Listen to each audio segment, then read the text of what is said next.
আসসালামু আলাইকুম রহমতুল্লাহি ওবরকাতুহু। সম্মানিত দর্শক, প্রধানমন্ত্রী তারেক রহমান সাহেবের মন খারাপ। অবস্থা দৃষ্টে মনে হচ্ছে তার শরীরের অবস্থাও বেশি একটা ভালো নয়। তার মুখে যে উচ্ছল হাসি, তার চলাফেরায় যে প্রাণবন্ততা সাধারণভাবে থাকা দরকার ছিল সেটি নেই। কথাগুলো আমার নয়, এই কথাগুলো বলেছেন জামাতের আলোচিত সংসদ সদস্য, সমালোচিত সংসদ সদস্য, সেই যে কুষ্টিয়া থেকে যিনি নির্বাচিত হয়েছেন জনাব আমির হামজা ওরফে মাদ্দা জিল্লুহুল আলী, যার উপর আল্লাহর ছায়া রয়েছে। তো সেই ইসলামী চিন্তাবিদ, ইসলামী বক্তা, তিনি তারেক রহমান সাহেব সম্পর্কে এই কথাগুলো বলেছেন এবং তার প্রেক্ষিতে আমারও মনে হচ্ছে যে এই বিষয় নিয়ে কথাবার্তা আসলে বলা উচিত।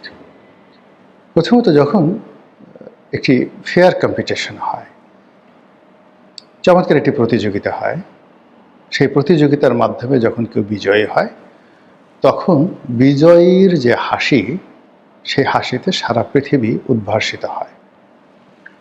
ত্রয়োদশ জাতীয় সংসদ নির্বাচনে যে প্রতিযোগিতা হয়েছে, এই প্রতিযোগিতার মধ্যে কতটা টানটান উত্তেজনা ছিল, কতটা নেগোসিয়েশন ছিল, কতটা হতাশা ছিল, কতটা ভয় ভীতি ছিল, সময় তা বলে দেবে।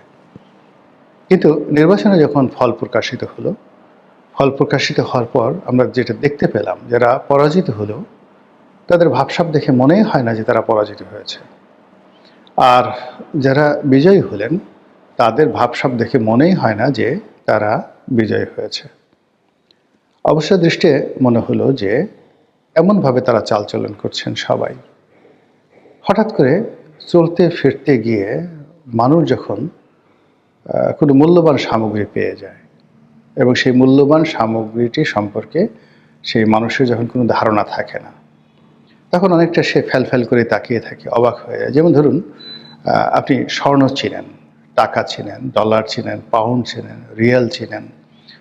তো রাস্তায় যদি অলনে ছাড়েন, হঠাৎ করে এক ট্রাঙ্ক বা এক বস্তা স্বর্ণ পেয়ে যান, ডলার পান বা অন্য কোনো কিছু পান, পাওয়ার পরে আপনি রাতারাতি আনন্দে উদ্বেলিত হয়ে পড়বেন, ভীষণ রকম আপনি খুশি হয়ে পড়বেন। কিন্তু যদি এমন কিছু জিনিস পান যেগুলো ডলারের চেয়ে দামি, যেমন ধরুন প্লাটিনাম, এখন প্লাটিনাম ডলারের চেয়ে দামি, কিন্তু আপনি সেগুলো চেনেন না, আপনি সেই জিনিসগুলো বোঝেন না, ফলে কি হলো, আপনি আনন্দ প্রকাশ করতে পারবেন না, এরকম। তা এইবার অনেকে মন্ত্রী হলেন, এমপি হলেন, প্রধানমন্ত্রী হলেন, তাদের মধ্যে কোনো একটা জিনিস প্রাপ্তির যে যাকে বলা আনন্দ, সেই আনন্দটা আমরা জনগণ দেখতে পাচ্ছি না। সব কিছুর মধ্যেই একটা মেকি মেকি ভাব, সব কিছুর মধ্যে একটা মেকি মেকি ভাব। অনেকে দৌড়াচ্ছেন, অনেকে লাভ দিচ্ছেন, লম্ফ দিচ্ছেন, ঝম্পট দিচ্ছেন, আর অনেক কিছু, কিন্তু আলটিমেটলি নিজেদের যে অভিব্যক্তি, সেই অভিব্যক্তির মধ্যে সাবলীল যে আনন্দ, উচ্ছ্বাস, প্রাপ্তি, এই জিনিসগুলো তারা ফুটিয়ে তুলতে পারছেন না। এগুলো একটা। অন্যদিকে যেটা দেখা যাচ্ছে সেটা হলো যে বিরোধী দল জামাত, তারা পরাজিত হবেন বা হয়েছেন, পরাজিত হওয়ার পর গ্লানি থাকবে, বেদনা থাকবে, অনুশোচনা থাকবে, জনগণের কাছে তাদের একটা আবেদন থাকবে, নিবেদন থাকবে যে আমরা গণতান্ত্রিক বিশ্বে যেটা হয় যে এইবার যেভাবে চেষ্টা করেছি, আগামীতে আপনাদের ভোট পাওয়ার জন্য, সমর্থন পাওয়ার জন্য আমরা আরও চেষ্টা করব। আমাদের এই নির্বাচনে এই ভুলগুলো হয়েছে, ভ্রান্তিগুলো হয়েছে, এই কথাগুলো, কিন্তু সেগুলো তারা না বলে তারা স্ট্রেট ওয়েতে যেটা বলার চেষ্টা করছেন তা হলো তাদেরকে ঠকানো হয়েছে। নিশ্চিতভাবে তাদেরকে ইলেকশন ইঞ্জিনিয়ারিং করে ঠকানো হয়েছে দেশি এবং বিদেশি চক্রান্তের মাধ্যমে। তো এই অবস্থাতে সারা বাংলাদেশ চলছে। তারই প্রেক্ষিতে জামাতের যে সংসদ সদস্য আমির হামজা, তিনি জনাব তারেক রহমান সাহেবের যে অভিব্যক্তি নিয়ে, শরীর খারাপ নিয়ে, মন খারাপ নিয়ে যে কথা বলেছেন, সেটাকে কিন্তু আসলে ফেলে দেয়া যায় না। আমি নিজে তারেক রহমান সাহেবকে দেখার চেষ্টা করছি, তার কর্মকাণ্ডগুলো মূল্যায়ন করার চেষ্টা করছি। তিনি যে কাজগুলো করছেন, সেই কাজগুলো খুব দ্রুত জনপ্রিয়তা অর্জন করার, বা সাধারণ আম জনতাকে খুশি করার যে চেষ্টা, এটা তিনি করে যাচ্ছেন। আমি সস্তা জনপ্রিয়তা বলে তাকে ছোট করতে চাই না। ২ নম্বর হলো যে তিনিও শেখ হাসিনার মতো আবেগপ্রবণ হয়ে পড়েছেন। যেমন শেখ হাসিনা বঙ্গবন্ধুর নামে পাগল ছিলেন। শেখ হাসিনা বঙ্গবন্ধুর যে কোনো কাজ, এমনকি তিনি যদি পারতেন বাকশালকে আবার রিভাইভ করতেন। তো জিয়াউর রহমান সাহেবের যে আলোচিত খাল খনন কর্মসূচি, যেটি তার জমানাতে অ্যাপ্রোপ্রিয়েট ছিল না, কিন্তু তিনি এটাকে একটা অ্যাপ্রোপ্রিয়েট এলিমেন্ট বানানোর চেষ্টা করেছিলেন এবং এই কাজের মাধ্যমে ছুটোছুটি করার সুযোগ পেয়েছিলেন, যেটা তার খুব বেশি দরকার ছিল। জিয়াউর রহমান সাহেব সম্পর্কে একটা কথা আমার শোনা কথা,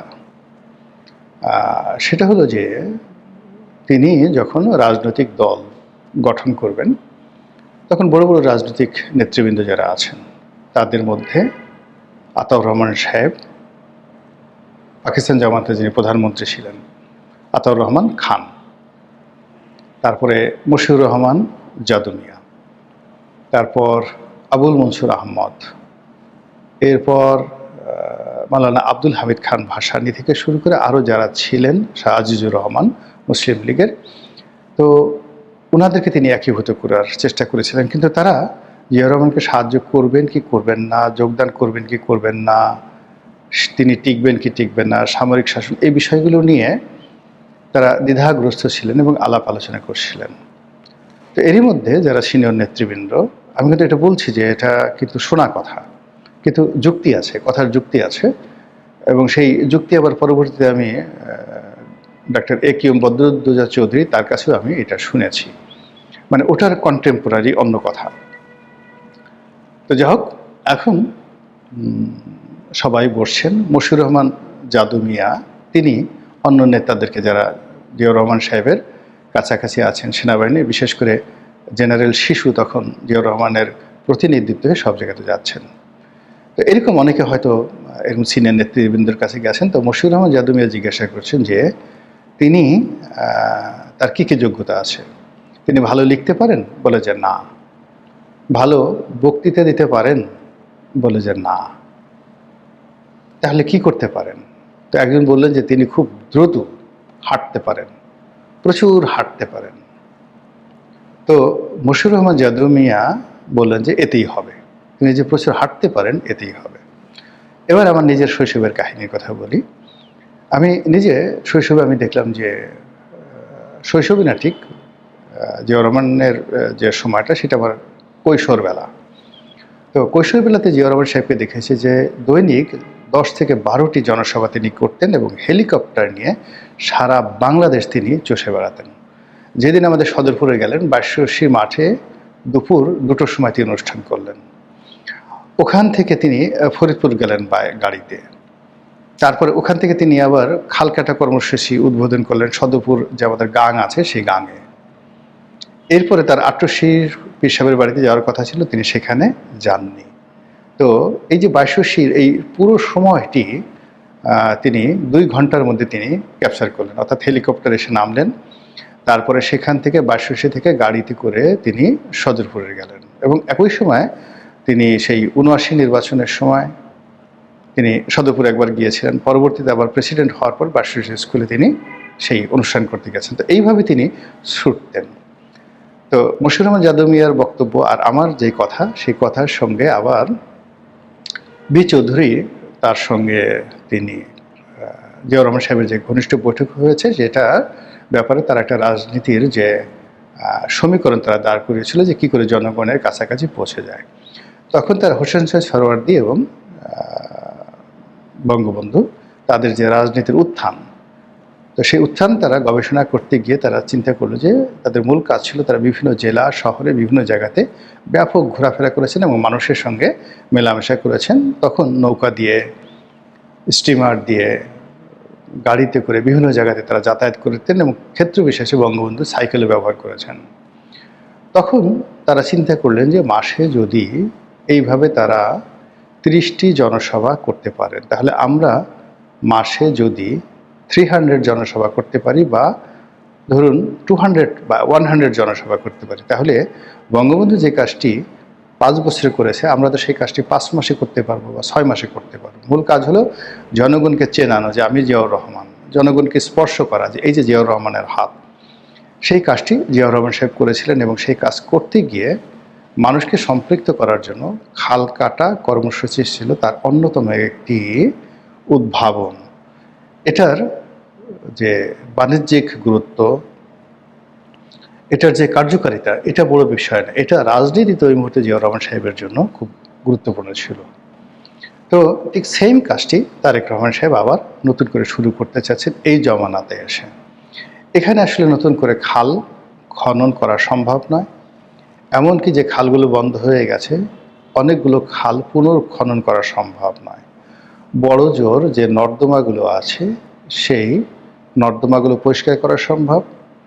অনেকগুলো খাল যেটাকে চ্যানেল হিসাবে ব্যবহার করা যেতে পারে, যেমন আমি আমার গলাচিপাতে অন্তত 10 থেকে 12টি খাল যেগুলো বাঁধ দেওয়া হয়েছে, ওই সময়টাতে এই বাঁধগুলো দরকার ছিল, কিন্তু এখন সেই বাঁধগুলো খুলে দেওয়ার প্রয়োজন হয়ে পড়েছে।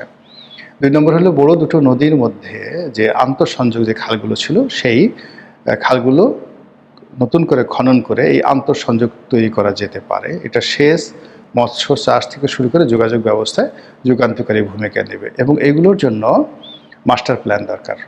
রাতারাতি মানে এখানে ভেকু লাগিয়ে দাও, এখানে মানে সেই এখন যেটা হচ্ছে যে প্রত্যেকটা জেলাতে জেলা প্রশাসকের অধীনে একটা মানে ফান্ড থাকে, জিআর, চাল ডাল থাকে, জিআর ফান্ড থাকে।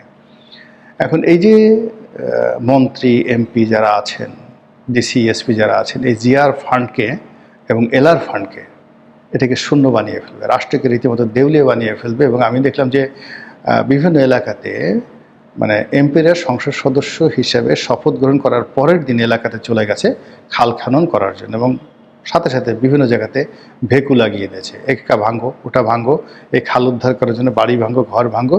এবং এইগুলো নিয়ে দেখবেন যে ঈদের পরে মারামারি কাটাকাটি শুরু হয়ে যাবে। এখন কারণ হলো সমাজ এখন পর্যন্ত কিন্তু স্থিতিশীল হয়নি। এখনও আইনশৃঙ্খলা রক্ষাকারী বাহিনী, রাজনৈতিক নেতৃবৃন্দ, জনগণ এদের মধ্যে যে অ্যাডাপশনটা এটা হয়নি এবং আইন মান্য করার পরিবর্তে আইন ভঙ্গ করার যে ট্রেন্ডেন্সি এটা এখন পর্যন্ত চালু রয়েছে। ফলে এই খালকাটা নিয়ে মারাত্মক সমস্যা তৈরি হয়ে যাবে। তো এই কাজগুলো তিনি শুরু করেছেন। এর বাইরে খুব সস্তা জনপ্রিয়তা বলতে যেটি বোঝায় সেটি হলো তিনি অলিয়া উলিয়া, পীর দরবেশ, তারপরে শেষে সাধারণ জীবনযাপন করার যে চেষ্টা, সেই চেষ্টা তিনি করে যাচ্ছেন। এটা লোক দেখানো, কিন্তু এগুলো আসলে ঠিক না। রাজা কখনো প্রজার মতো হয় না, রাজা রাজাই, কিং কিংই।